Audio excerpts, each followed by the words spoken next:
Bonsoir à tous, bienvenue sur l'antenne de QG. Député d'Eure-et-Loir, il est l'un des plus féroces procureurs du macronisme. Lauréat du prix Anticorps en 2020, son livre Les liquidateurs est un véritable acte d'accusation contre la grande braderie des industries nationales menée sous la présidence de l'ex-banquier d'affaires Macron. Vice-président des Républicains, il travaille à l'élaboration du prochain programme présidentiel de la droite. Merci Olivier Marleix d'être avec nous ce soir sur l'antenne de QG. Bonsoir, Rodolphe. Je le disais en introduction, vous êtes certainement l'un des députés, toutes couleurs politiques confondues, aujourd'hui les plus offensifs à l'égard du président de la République.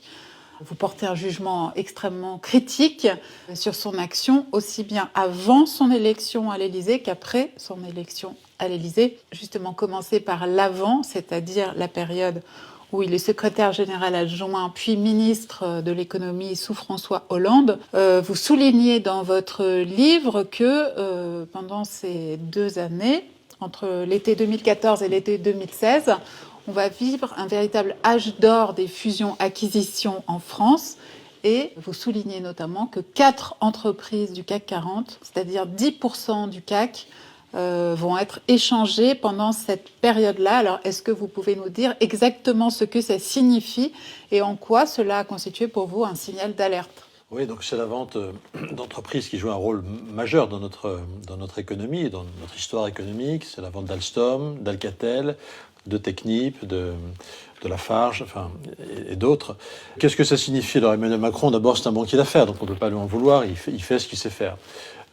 En réalité, c'est une perte quand même très lourde pour l'industrie française. On perd des fleurons. Alstom, c'est l'entreprise qui équipait en turbines la partie conventionnelle de nos centrales nucléaires, de nos 56 réacteurs nucléaires.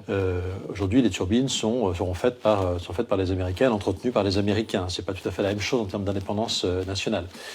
C'est l'entreprise qui faisait les turbines de nos sous-marins et qui faisait aussi, qui a fait la turbine de notre porte-avions. Donc, si demain on veut faire un second porte-avions, il faudra demander aux Américains l'autorisation de nous fournir cette turbine. Donc, c'est vraiment une perte de souveraineté très importante. C'est une perte d'emplois très importante. C'est 4000 emplois qui ont été détruits parce que quand l'investisseur est étranger, il n'a pas le même souci de défendre l'emploi en France qu'un actionnaire français. Ça, c'est pour Alstom. Alcatel, en un mot, c'est le géant de l'équipement télécom. C'est-à-dire ce qui fait qu'on est capable de faire circuler l'information sur des réseaux de télécom. C'était là encore des dizaines et des dizaines d'années de recherche publique, de commandes publiques pour développer cette entreprise. Et donc, on l'a laissé partir. Donc, un grand abandon, une espèce de grande braderie de l'industrie française dans ces années-là. Pourquoi ?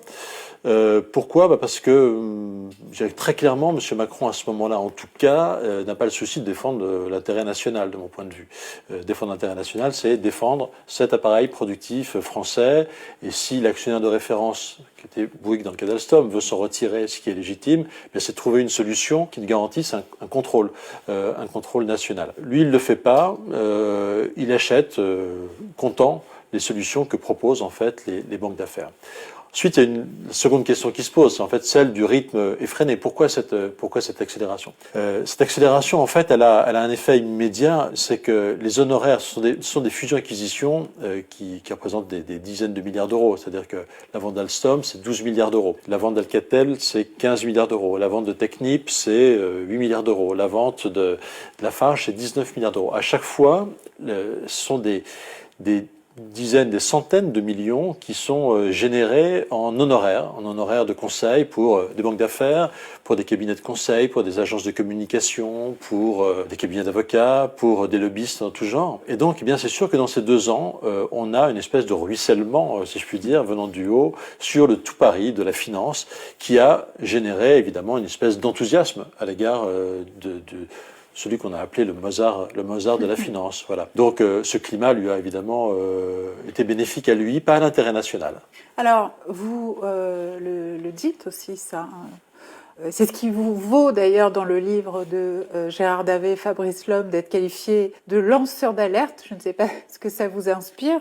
Parmi les généreux contributeurs de la campagne d'Emmanuel Macron en 2017, nombre de personnes, ça c'est ce que vous avez trouvé, vous et quelques autres, dans les Macron Leaks, ces fameuses fuites sur les échanges de l'équipe de campagne d'Emmanuel Macron, de nombreuses personnes ont perçu d'énormes commissions, notamment au moment de la cession d'Alstom. Oui, alors très, très précisément. Moi, durant la commission d'enquête, j'ai eu accès à un certain nombre de noms de ces conseils qui avaient, y compris les sommes d'ailleurs qu'ils avaient pu toucher, notamment dans le cas d'Alstom. C'est sur lequel je suis rentré plus en détail. Alors, juste une petite précision pour ceux qui nous écoutent. La commission d'enquête, c'est-à-dire qu'après l'élection d'Emmanuel Macron, oui, donc à l'automne 2017, vous avez présidé... L'Assemblée nationale a demandé à la quasi-unanimité la création d'une commission d'enquête pour comprendre la façon dont l'État avait pu décider la vente d'un certain nombre de ces entreprises, toutes celles que je viens de citer. Voilà. Et donc c'était vraiment tout à fait transpartisan. Vous avez présidé cette commission d'enquête. Donc durant cette commission d'enquête, j'ai eu accès, j'ai demandé à connaître les principaux organisateurs, conseils de la vente d'Alstom à General Electric. La vente d'Alstom à General Electric, c'est un peu moins de 300 millions d'euros de frais d'honoraires, honoraires et fiscalité, pour être précis, payés par Alstom, et, dit Patrick Cron dans la commission d'enquête, sans doute plus par General Electric, Patrick Cron disant, si j'en juge par la débauche de moyens, ça devait être encore plus. Donc, allez, arrêtons-nous à 500 millions d'euros, ça fait déjà beaucoup d'argent.